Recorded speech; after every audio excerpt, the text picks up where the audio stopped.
Hello my dear students, let's move on to question number 11. Question number 11 is length of the rectangle is 16 centimeter less than twice its breadth.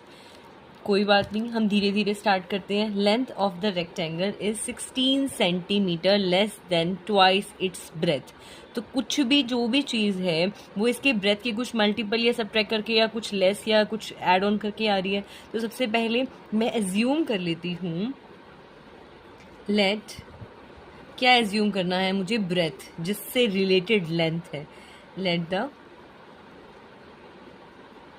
Breath of the rectangle. सबसे पहले मैंने assume कर लिया कि जो इसकी length है ना, वो क्योंकि ब्रेथ जो भी है मुझे जो यूनिट दे रखी है वो सेंटीमीटर में है, तो इसलिए मैंने भी ब्रेथ को सेंटीमीटर में ही एज्यूम कर लिया. ठीक है. उसके बाद ये क्या कह रहा है, लेंथ ऑफ द रेक्टेंगल. उसके बाद ये लेंथ के बारे में बता रहा है. तो हम धीरे धीरे समझने की कोशिश करते हैं कि ये कह क्या रहा है. लेंथ ऑफ रेक्टेंगल क्या है, इज 16 सेंटीमीटर लेस. मतलब लेस है, सबट्रैक्ट करके आएगी, कितना, 16 लेस करके आएगी. देन ट्वाइस इट्स ब्रेथ, यानी 2 गुना, 2 टाइम्स किसका, इसकी ब्रेथ का. इसकी ब्रेथ तो हमने एज्यूम की हुई है, वो तो x सेंटीमीटर है, तो 2 टाइम्स इट्स ब्रेथ. ब्रेथ भी x ही है ना, x ही हमने एज्यूम की थी. दोबारा देखते हैं, लेंथ क्या है एक रेक्टेंगल की, 16 सेंटीमीटर लेस. तो मैंने 16 सेंटीमीटर लेस कर दिया, किससे लेस है, देन ट्वाइस, ट्वाइस कर दिया 2 टाइम्स, किसका ट्वाइस, इट्स ब्रेथ, इसकी ब्रेथ का 2 टाइम्स. तो इसकी ब्रेथ तो मैंने एज्यूम की थी 1 सेंटीमीटर, तो मैंने x का यानी ब्रेथ का 2 टाइम्स कर दिया, उसमें से 16 सब्ट्रैक्ट कर दिया, तो मेरे पास लेंथ आ गई. आगे मेरे पास क्या गिवन है, if the perimeter of the rectangle is 100 centimetre. तो लिख दो यहाँ पर, perimeter of the rectangle is equal to, perimeter कितना दे रखा है, 100 सेंटीमीटर. Perimeter is 100 centimetre.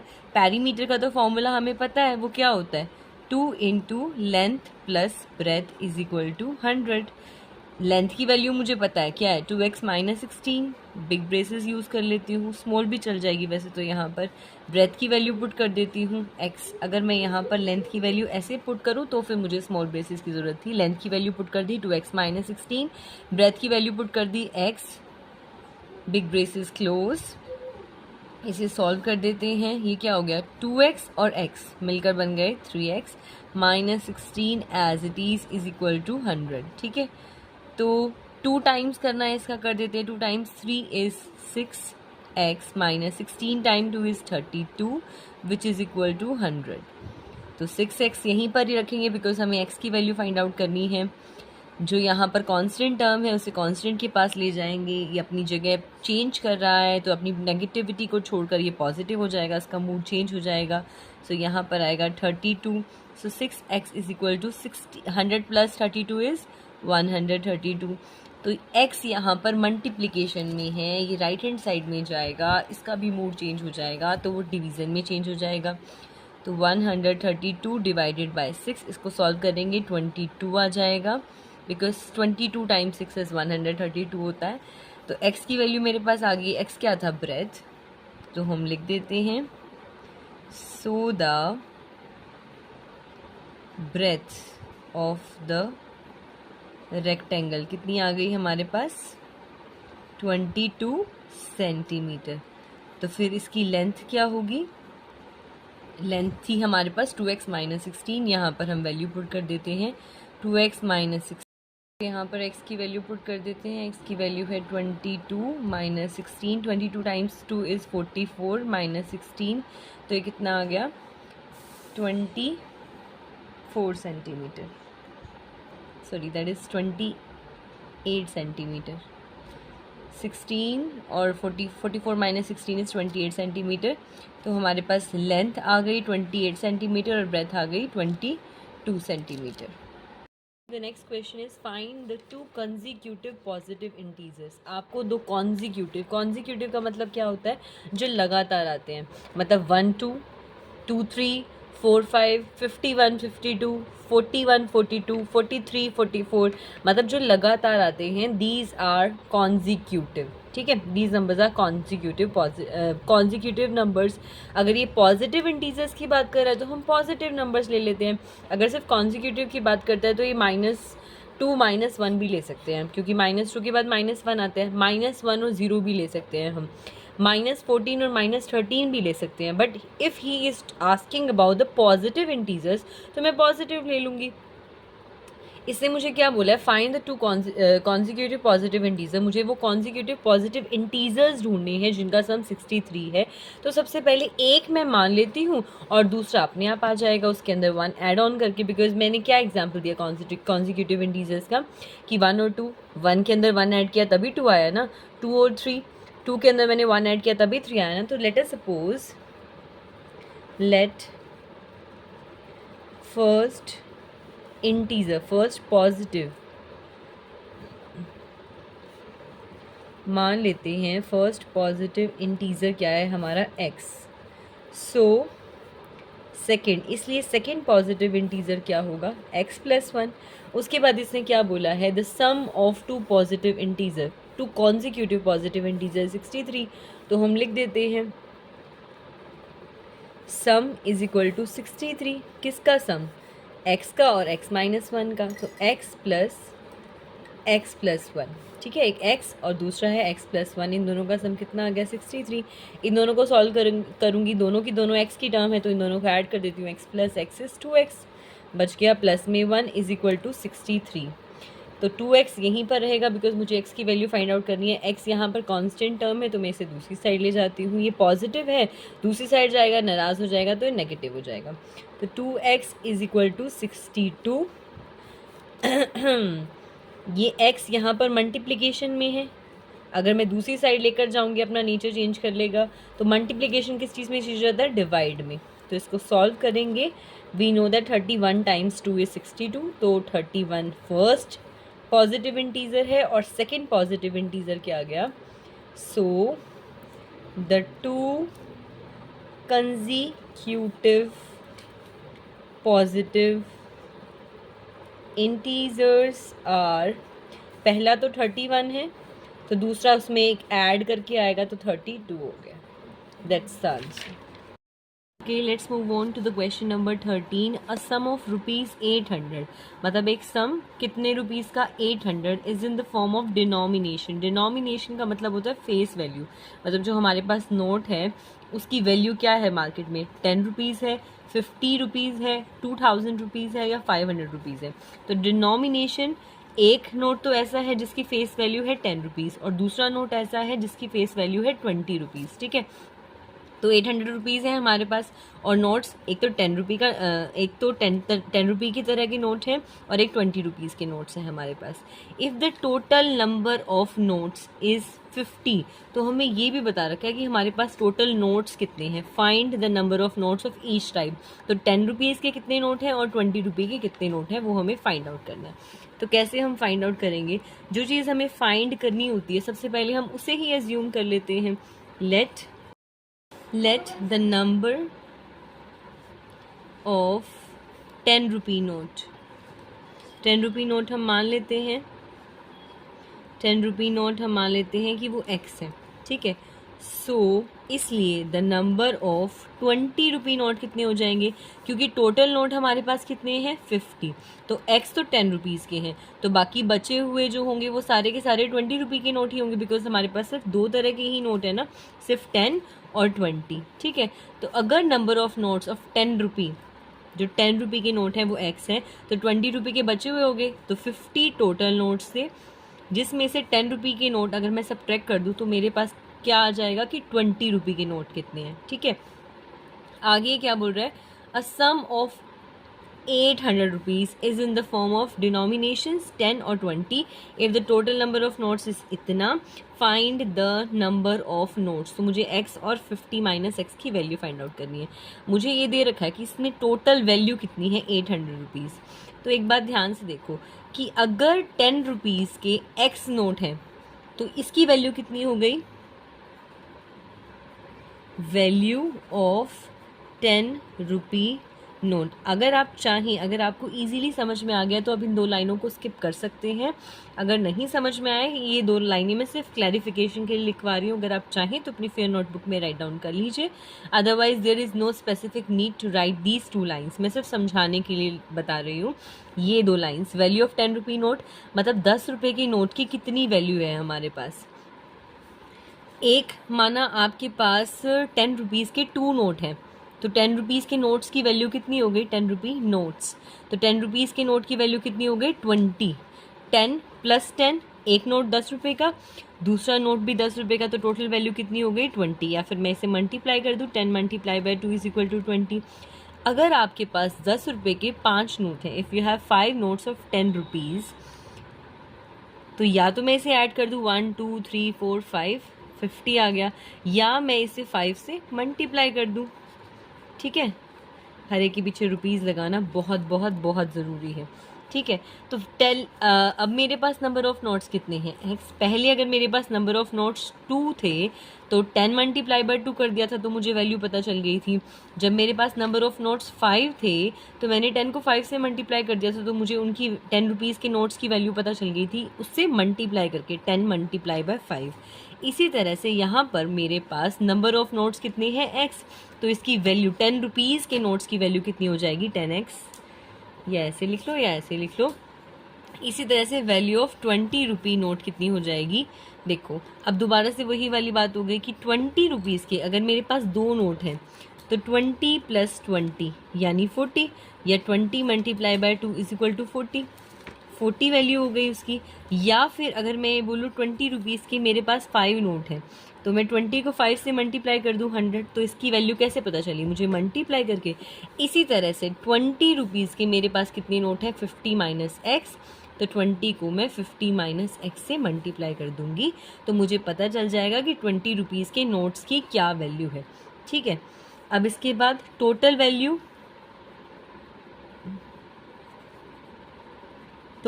कितनी हो गई, एक तो 10x 10 रुपीज़ के नोट की वैल्यू, एक 20 × 50 - x, ये 20 रुपीज़ के नोट की वैल्यू है। लेकिन मुझे क्या गिवन है कि टोटल सम कितना है, 800, मतलब इन सारे के सारे नोट्स की वैल्यू, इन सारे के सारे डिनोमिनेशंस की वैल्यू कितनी है, 800।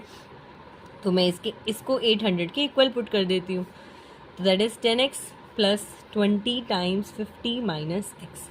मैं दोबारा बोल रही हूँ, ये लाइन लिखनी मैंडेटरी नहीं है, ये सिर्फ मैंने क्लैरिफिकेशन के लिए आपको बताई है। अगर आप चाहें तो लिखिए, नहीं तो there is no need to write. So that is 800 = 10x as it is plus 20 × 50 is 1000। एक पॉजिटिव एक नेगेटिव, तो result is negative. 20 × x is 20x। ठीक है, तो 800 इस साइड कांस्टेंट है, तो इस टर्म को भी मैं इसी साइड ले जाऊँ, ये पॉजिटिव है, दूसरी साइड लेकर जाएंगे, इसका मूड चेंज हो जाएगा, तो ये नेगेटिव हो जाएगी। 10x - 20x को हम यहीं पे ही रहने देते हैं। सिर्फ मैंने 1000 जो राइट हैंड साइड में था, I can say transposing 1000 to the left hand side.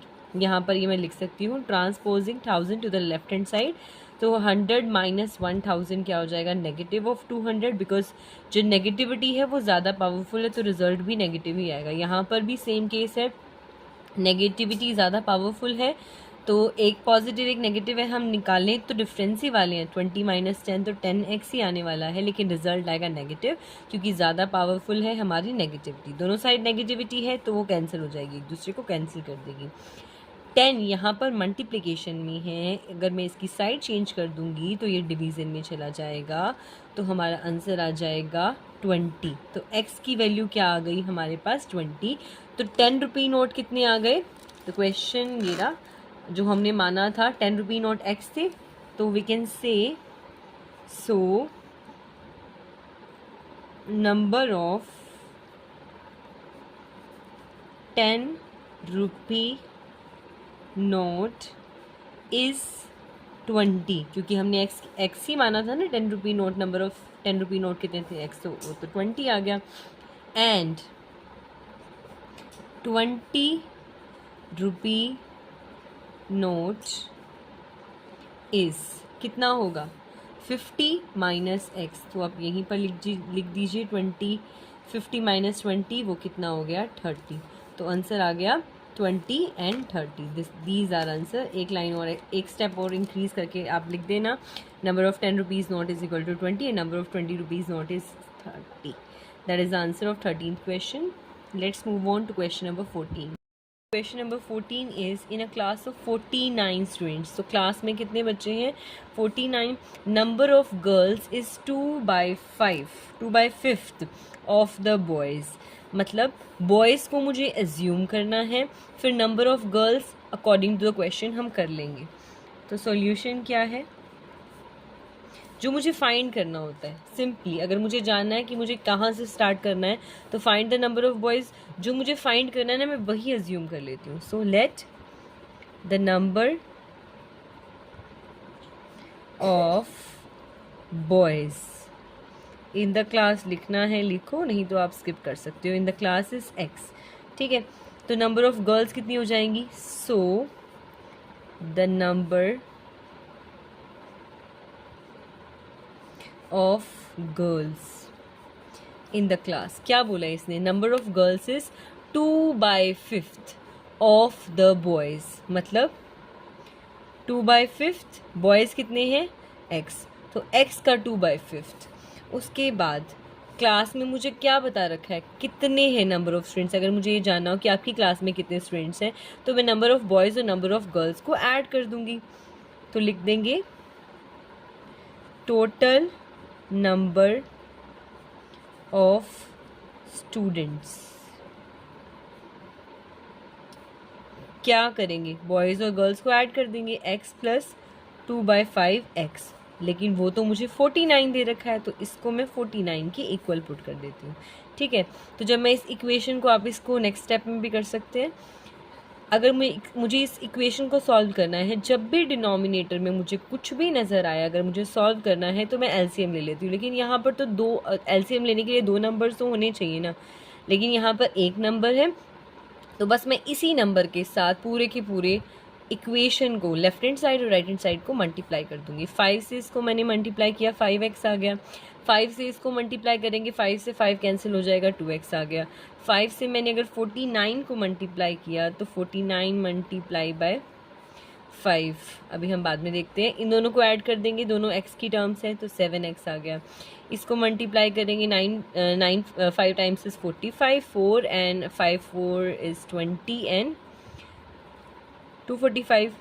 तो 7 यहाँ पे मल्टीप्लिकेशन में था, इधर जाएगा तो डिवाइड में हो जाएगा। 7 times 3 is 21 and 7 times 5 is 35। तो x की वैल्यू आ गई 35। तो नंबर ऑफ बॉयज़ आ गए, वही मुझे चाहिए था कि नंबर ऑफ बॉयज़ कितने आ गए, नंबर ऑफ बॉयज़ कितने आ गए 35, क्योंकि नंबर ऑफ बॉयज़ कितने थे x, ठीक है।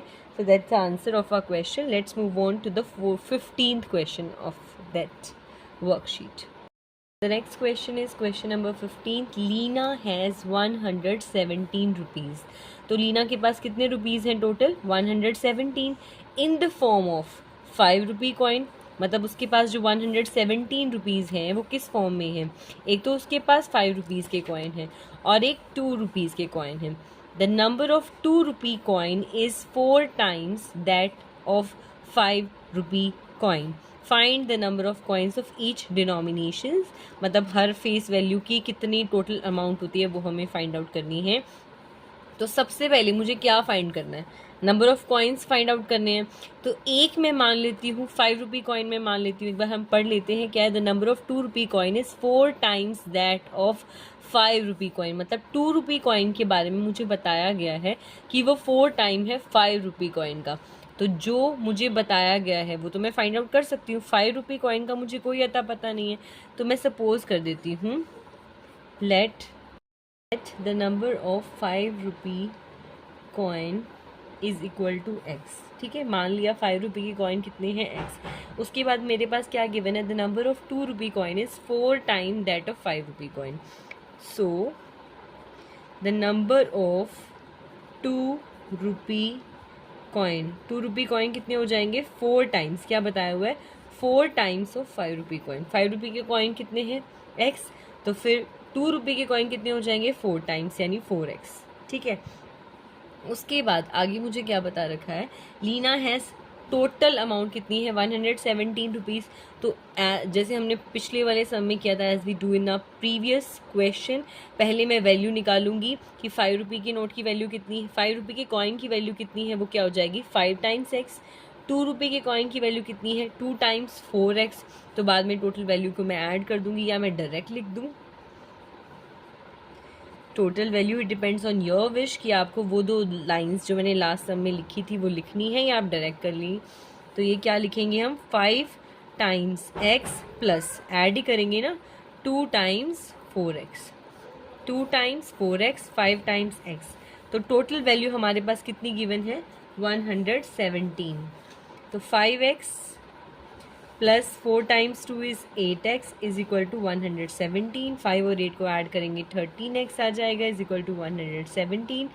x की वैल्यू कैसे फाइंड आउट करेंगे, जो चीज़ लेफ्ट हैंड साइड में मल्टीप्लिकेशन में होती है वो राइट हैंड साइड में जाते हुए अपनी ऑपरेशन को चेंज कर देती है। Multiplication changes into division. तो 13 टाइम्स 9 इज़ 117।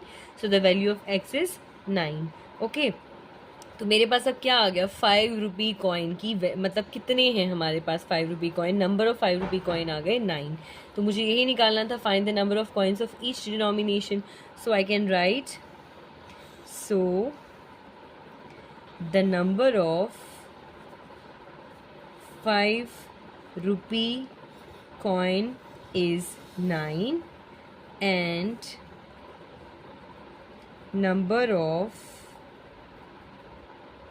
2 रुपी कॉइन कितने हो जाएंगे 4 times x is equal to 4 time x। 4x की वैल्यू कितनी आ गई 9 इज इक्वल टू 36। तो एक तो आंसर आ गया 36 और दूसरा आंसर आ गया 9। आप इसको नेक्स्ट लाइन में भी लिख सकते हैं कि नंबर ऑफ 2 रुपीज़ कॉइन जैसे हमने ऊपर लिखा था वो ज़्यादा अच्छा लगेगा। Let's move on to our next question, question number 16। The next question is a total of rupees 80,000 is to be distributed। मतलब 80,000 रुपीज़ को डिस्ट्रीब्यूट किया जा रहा है among 200 persons as प्राइज। मतलब प्राइज के रूप में एज अ प्राइज जैसे कोई शील्ड देता है तो फिर 80,000 रुपीज़ को डिस्ट्रीब्यूट कर दिया गया। A prize is either of rupees 500 और रुपीज़ 100। या तो किसी बच्चे को प्राइज़ दिया जाएगा कि 500 रुपीज़ आपको prize as a prize money दिया जा रहा है या 100 रुपीज़ दिया जा रहा है। तो find the number of each prize. अब मुझे ये जानना है कि 500 रुपीज़ कितने बच्चों को दिया जाएगा और 100 रुपीज़ कितने बच्चों को दिया जाएगा। तो जो चीज़ मुझे फाइंड आउट करनी होती है मैं उसे ही एज्यूम कर लेती हूँ। तो let us assume, let the number of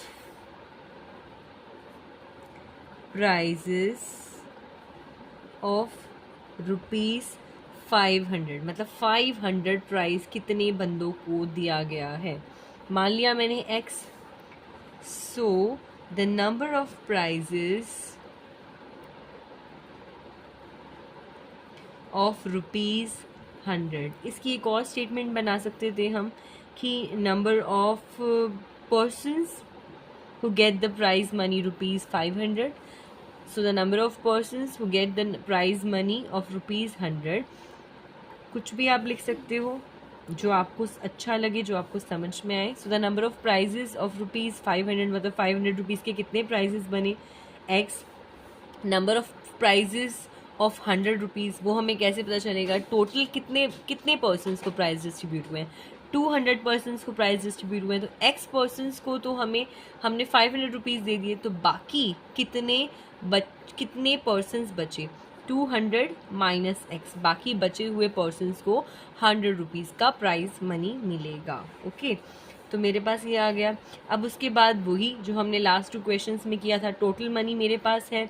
values हम यहाँ से निकाल सकते हैं, कितनी वैल्यू बनी 500 रुपीज़ के x नोट लिए हमने या x एनवेलप बनाए या x गिफ्ट हैम्पर्स बनाए। तो 500 मल्टीप्लाई बाय x, ये तो 500 रुपीज़ का बन गया। 100 मल्टीप्लाई बाय 200 माइनस x, तो टोटल वैल्यू कितनी हो गई। एक बार मैं इसकी दूसरी स्टेटमेंट भी लिख देती हूँ, इसकी जगह आप क्या लिख सकते हो let the number of persons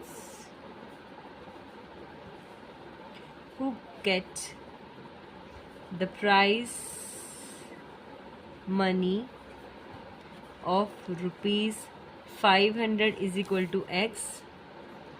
So the number of persons who get the prize money of rupees 100 is equal to 200 minus x. तो अगर आप चाहें तो आप ये भी लिख सकते हैं, अदरवाइज आप ऐसे ही लिखते हैं। तो टोटल वैल्यू कितनी हो गई, कैसे करते हैं हम, जितनी प्राइज मनी है multiply by number of person, तो 500 मल्टीप्लाई बाय एक्स प्लस में ऐड कर देंगे prize money multiply by 200 minus x. Last sum में भी तो हमने ऐसे ही किया था, इन दोनों को मल्टीप्लाई किया था, इन दोनों को मल्टीप्लाई किया था, फिर टोटल वैल्यूज़ को ऐड कर दिया था। तो यहाँ पे भी मैंने यही किया, लेकिन टोटल वैल्यू मेरे पास कितनी गिवन है, 80,000 रुपीज़। ये वाला बॉक्स स्किप करके टोटल वैल्यू की जगह पे मैंने लिख दिया 80,000 is equal to 500 multiply by x is equal to 500x, 100 multiply by 200 is 20,000, 100 multiply by x is 100x। क्योंकि एक पॉजिटिव एक नेगेटिव था तो फाइट में नेगेटिविटी ही विन करेगी, तो रिजल्ट नेगेटिव आ गया। दोबारा से जो कांस्टेंट टर्म है उसको मैं इस साइड ले आती हूँ, 80,000 एज इट इज़, 20,000 यहाँ पर पॉजिटिव था, इस साइड आएगा तो नेगेटिव हो जाएगा, अपना मूड चेंज कर देगा। 500x as it is, 100x as it is, ठीक है। ये दोनों एक पॉजिटिव एक नेगेटिव है तो फिर डिफरेंस निकालेंगे। 80 minus 20,000 is 60,000, 500 minus 100 is 400x। तो I have to find the value of x। कैसे फाइंड आउट करेंगे, 400 जो मल्टीप्लिकेशन में था ये लेफ्ट हैंड साइड में जाकर डिवीज़न में हो जाएगा, तो 2 0 से 2 0 कैंसिल, तो x की वैल्यू क्या आ गई, 4 times 1 is 4 and 4 times 5 is 20, so that is the value of x। So that is the number of prizes of rupees 500।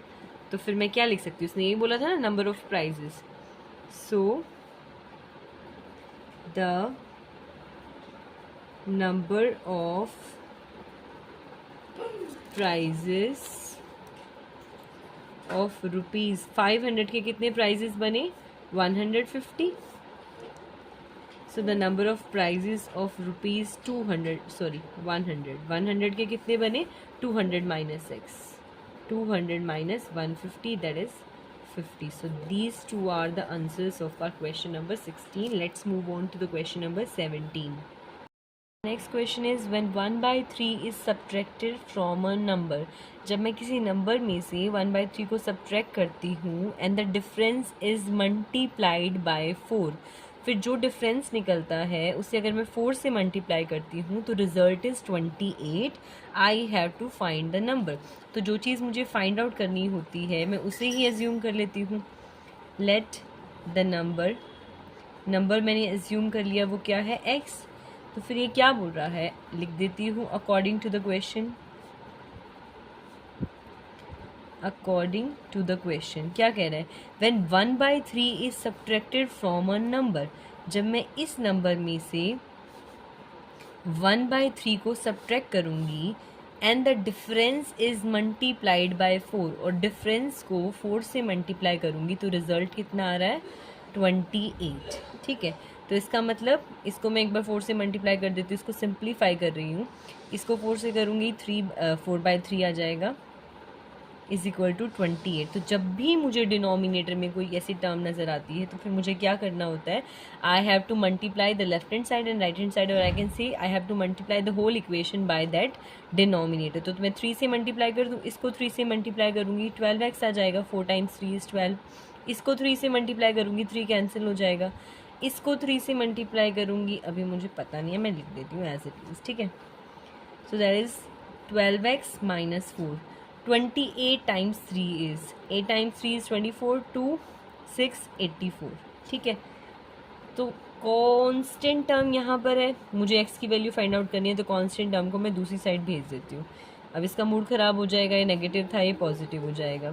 So that is 12x is equal to 88x।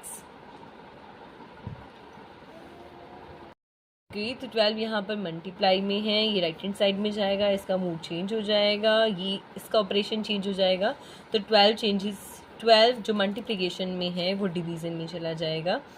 तो 4 times 3 is 12, 4 times 22 is 88, so the answer is 22/3. So that is the number जिसके अंदर से अगर मैं 1/3 subtract करूँ और 4 से multiply करूँ तो result is 28. So that's the question number 17. Let's move on to question number 18. So our next question is Sudesh is twice as old as Seema. मतलब सुदेश जो है वो ट्वाइस है जितनी सीमा की एज है उससे. If 6 years are subtracted from Seema's age and 4 years are added to Sudesh age, Sudesh will be 4 times Seema age. ये बाद में हम देखेंगे. लास्ट लाइन क्या है? How old were they 3 years ago. मतलब प्रेजेंट से 3 साल पहले 3 years ago उनकी एज क्या होगी. तो 3 years पहले उनकी एज क्या होगी ये जानने से पहले there is need to find what is their present age. तो पहले हम सपोज कर लेते हैं, जो हमें फाइंड आउट करना होता है वही हम सपोज करते हैं. लेट किसकी एज सपोज करें ये भी सोचना पड़ेगा. Sudesh is twice as old as Seema. मतलब अगर मैं सीमा की एज को एज्यूम कर लूँगी कि वो क्या है तो मैं सुदेश की एज बता सकती हूँ. सुदेश की एज क्या होगी? Twice as old as Seema, मतलब 2 times of the age of Seema. तो let the age of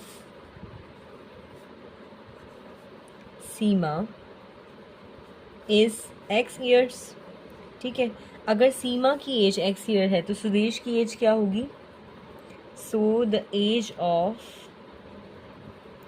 Sudesh क्या होगी? Twice as old as Seema, मतलब 2 times. ठीक है, नेक्स्ट क्या बोल रहा है ये? If 6 years are subtracted from Seema's age. तो मैं क्वेश्चन के अकॉर्डिंग चल रही हूँ तो मैं लिख देती हूँ according to the question. Question क्या कह रहा है? If 6 years are subtracted from Seema's age. Seema की एज क्या है? x. अगर मैं सीमा की एज में से 6 years सब्ट्रैक्ट कर देती हूँ and 4 years are added to Sudesh age. Sudesh की एज क्या है? 2x में मैंने 4 years ऐड कर दिए. Sudesh will be 4 times Seema's age. तो सुदेश की जो एज है ना वो ये है ना, वो 4 times हो जाएगी सीमा की एज के. सीमा की एज ये वाली है तो इसका मैं 4 times कर देती हूँ. ओके, एक बार दोबारा देख लेते हैं. If 6 years are subtracted, 6 year मैंने सब्ट्रैक्ट कर दिए किसकी एज में से? सीमा की एज में से. सीमा की एज थी x year and 4 years are added to Sudesh age. Sudesh की एज क्या थी? 2x. उसमें मैंने 4 ऐड कर दिए. Sudesh will be 4 times. Sudesh क्या होगी? 4 times. 4 से मल्टीप्लाई कर दिया. किससे मल्टीप्लाई करना था? सीमा की एज से. कर दिया मैंने. Now next is okay, let's simplify it. 4 times x is 4x.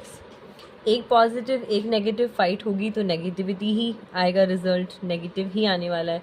4 times 6 is 24 is equal to 2x + 4. तो मैं x वाले टर्म्स को एक साइड ले जाती हूँ, 4x यहीं पर लेफ्ट हैंड साइड में, क्योंकि बड़े मियाँ को हम नहीं छेड़ते हैं. छोटे मियाँ राइट हैंड साइड में थे तो मैं इन्हें ट्रांसपोज करूँगी, इनका मूड चेंज हो जाएगा. ये पॉजिटिव थे, इस साइड आएंगे तो नेगेटिव हो जाएंगे. -24 as it is, 4 as it is. तो 4 - 2 is 2x is equal to 4 as it is. सिर्फ 24. चलो एक बार यहीं पे रख देते हैं. नाउ अब मुझे x वेरिएबल की वैल्यू फाइंड आउट करनी है तो इसके साथ जितने भी कांस्टेंट हैं उन्हें मैं दूसरी साइड ले जाती हूँ. 2x as it is. 24 constant है, लेफ्ट हैंड साइड में नेगेटिव है, राइट हैंड साइड में से इसका घर चेंज करेंगे, इसका मूड चेंज हो जाएगा. तो ये नेगेटिव मूड पॉजिटिविटी में चेंज हो जाएगा. तो 2x is equal to 24 + 4 is 28. 2 यहाँ पर मल्टीप्लिकेशन में है, अगर मैं इसे राइट हैंड साइड में लेकर जाऊँगी, ट्रांसपोज करूँगी तो इसका ऑपरेशन मल्टीप्लिकेशन से डिवीज़न में चेंज हो जाएगा. तो 2 जो मल्टीप्लिकेशन में है वो उधर डिवीज़न में चला जाएगा. तो 2 times 14 is 28. So that is the answer. क्या है ये? सीमा की age. We have to find their age 3 years ago. अगर मुझे 3 साल पहले जानना है उनकी एज क्या होगी तो मुझे पहले प्रेजेंट एज निकालनी है. So I have to write the age of Seema, और I can write Seema's age is equal to 14 years, क्योंकि वो x ईयर्स थी और x की वैल्यू हमने क्या निकाली है 14. एंड सुदेश एज क्या होगी वो 2x, 2 times 14 that is 28 years. लेकिन इसने मुझसे पूछा है कि 3 ईयर्स अगो उनकी एज क्या होगी. So their age 3 years ago, 3 years ago मतलब 3 साल पहले. तो 14 में से अगर मैं 3 को माइनस करूँगी सो आंसर इज 11 ईयर्स. इसी तरह से अगर मैं 28 में से 3 को माइनस करूँगी सो आंसर इज 25 ईयर्स. तो हमारा आंसर हो गया 11 years and 25 years. It is the answer. Age है सीमा की 14 ईयर्स, क्योंकि सीमा की एज हमने x एज्यूम की थी और x की वैल्यू आई है 14. So I can write the age of Seema is 14 years. और सुदेश की एज क्या होगी 2 times of x, so that is 2 times of 14, तो 28 ईयर्स आ गया. So the age 3 years ago मतलब 3 साल पहले, तो 3 मैंने माइनस कर दिया. सो 14 minus 3 is 11 years and 28 minus 3 is 25 years. That is the answer of question number 18. Move on to our next question. Question number 19. The ages of Leena and Hina are in the ratio 7:5. 10 years hence. Hence का मतलब होता है कि बाद में. अगो अगर हम बोलें तो अगो का मतलब होता है कि पहले, और hence का मतलब होता है बाद में. 10 years hence मतलब 10 साल बाद. The ratio of the ages will be 9:7. Find their present ages. तो मुझे प्रेजेंट एजेस निकालनी है, वही मैं एज्यूम कर लेती हूँ. लेकिन एज्यूम करने से पहले हमारे पास क्या गिवन है, हमारे पास गिवन है the ages of Leena and Heena are in the ratio 7:5. तो मैं लिख सकती हूँ age of Leena ratio age of Heena is equal to 7:5. तो 7 इनकी ओरिजिनल एज जो होने वाली है वो इस रेशो का कुछ मल्टीपल होगी. तो मान लेती हूँ कि वो मल्टीपल x है, कि अगर मैं 7 को x से मल्टीप्लाई करूँ और 5 को x से मल्टीप्लाई करूँ तो मेरे पास ओरिजिनल एज ऑफ लीना और ओरिजिनल एज ऑफ हीना आ जाएगी. तो क्योंकि मुझे प्रेजेंट एज फाइंड आउट करनी है, लेट द प्रेजेंट एज, तो मैं प्रेजेंट एज ही एज्यूम कर लेती हूँ ऑफ लीना. मैंने क्या बोला कि x मल्टीपल होगी तो वो 7x हो गई. तो ये भी मुझे एज्यूम ही करना है. प्रेजेंट एज ऑफ हीना क्या होगी, वो x मल्टीपल ऑफ 5. ठीक है. उसके बाद ये मुझे क्या कह रहा है 10 ईयर्स हैंस मतलब 10 साल के बाद इनकी प्रेजेंट एज में की जो रेशो 10 साल बाद इनकी जो एज है उसकी रेशो हो जाएगी 9/7. तो 7/5x तो उनकी प्रेजेंट एज है. ठीक है. 10 साल बाद 10 ईयर्स हैंस मतलब 10 ईयर्स ऐड कर दूं मैं इसमें. 10 ईयर्स ऐड करने के बाद इनकी जो रेशो है वो 9:7 हो जाने वाली है. तो अब मुझे इस इक्वेशन को सॉल्व करना है. तो मैं कैसे सॉल्व करूँगी इसे, बाय क्रॉस मल्टीप्लिकेशन. तो 7 को ऊपर ले जाएंगे, 7 टाइम्स 7x प्लस 10, 9 यहाँ पर ऊपर है, 5x प्लस 10 को ऊपर ले जाते हैं, 5x plus 10. Okay. 7 times 7 is 49x, 7 time 10 is 70, 9 times 5 is 45x, 9 times 10 is 90. तो जो x के वेरिएबल हैं उनको हम एक साइड ले जाते हैं, जो कांस्टेंट टर्म है उन्हें हम एक साइड ले जाते हैं. तो 49 यहीं पर रहेगा, 45 इस साइड ले जाते हैं, 90 को हम यहीं पर छोड़ते हैं, 70 को हम कांस्टेंट टर्म वाली साइड लेकर जाते हैं. तो इसका मूड चेंज हो जाएगा, ये नेगेटिव हो जाएगा. 49 minus 45 is 4x, 90 minus 70 is 20. 4 यहाँ पर मल्टीप्लिकेशन में है, अगर इसकी साइड चेंज करेंगे इसका मूड चेंज हो जाएगा, तो फिर ये डिवीज़न में चला जाएगा. तो what is the value of x? The value of x is 5. तो मतलब अगर मैं 7/5 को दोनों को 5 से मल्टीप्लाई कर दूंगी तो मेरे पास original age, present age of Leena और हीना आ जाएगी। तो हम यहाँ पर जहाँ पे हमने लेट किया था वहाँ पर हम x की वैल्यू को पुट कर देते हैं तो हमारे पास प्रेजेंट एज और हमारा आंसर आ जाएगा the present age of Leena. Leena की प्रेजेंट एज क्या होने वाली है, that is 7 times x, 7 times 5 that is 35। और प्रेजेंट एज ऑफ हीना क्या है, 5x यानी 5 टाइम्स 5 यानी 25। So the present age is 35 and 25. That is the answer.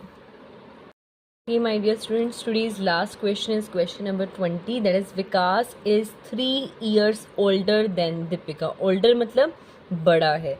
अगर younger लिखा होता तो younger का मतलब है कि छोटा है। तो यहाँ पर क्या गिवन है कि वो ओल्डर है, तो विकास बड़ा है। Vikas is 3 years older than Deepika. मुझे फाइंड क्या करना है, दीपिका और विकास की एजेस फाइंड आउट करनी है। तो मुझे इन दोनों की एज में से किसी को एज्यूम करना पड़ेगा। लेकिन मुझे फर्स्ट लाइन से ही पता चल रहा है कि अगर मैं दीपिका की एज, अगर मेरे पास दीपिका की एज है तो मैं विकास की एज फाइंड आउट कर सकती हूँ, because he is 3 years older than Deepika. मतलब अगर दीपिका की एज 4 years है तो विकास की 4 + 3 7 हो जाएगी। अगर दीपिका की एज 5 years है तो 5 + 3 8, विकास की एज 8 years हो जाएगी। तो अगर मैं दीपिका की एज को एज्यूम कर लूँ तो विकास की एज अपने आप आने वाली है मेरे पास। तो let us suppose, let age of Deepika, or you can write Deepika's age.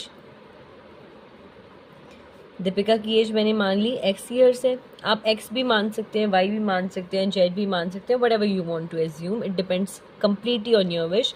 x थोड़ा सुटेबल लगता है बिकॉज उसके साथ अगर ईयर्स आ गया, y के साथ कन्फ्यूज़न नहीं होती, हमें कुछ और सोचना नहीं पड़ता। So we can assume x, ठीक है। So the age of Vikas, तो विकास की एज क्या होगी, Vikas is 3 years older. Older मतलब बड़ा है। तो दीपिका की एज में मैं 3 years को ऐड कर दूंगी तो मेरे पास विकास की एज भी आ जाएगी। नेक्स्ट क्या कह रहे हैं, 6 years अगो। अगो मतलब पहले, हेंस मतलब बाद में। तो ये बोल रहे 6 years अगो, 6 years पहले Vikas age was 4 times than Deepika's age. तो अकॉर्डिंग टू द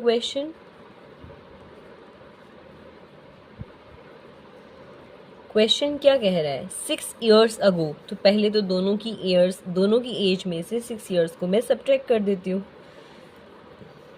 ठीक है। 6 years अगो, ये भी 6 साल पहले, एक्स एज उसकी थी, उसमें से 6 मैंने माइनस कर दिया। यहाँ पर भी x + 3 उसकी एज थी, 6 मैंने माइनस कर दिया।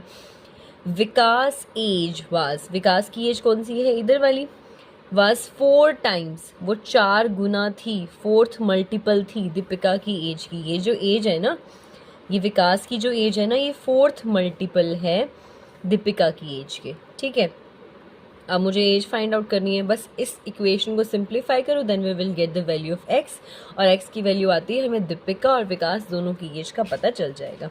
So first solve this equation, 4 times x minus 6 times 4 is 24। एक पॉजिटिव एक नेगेटिव, तो रिजल्ट डिक्रीज ही होकर आने वाला है।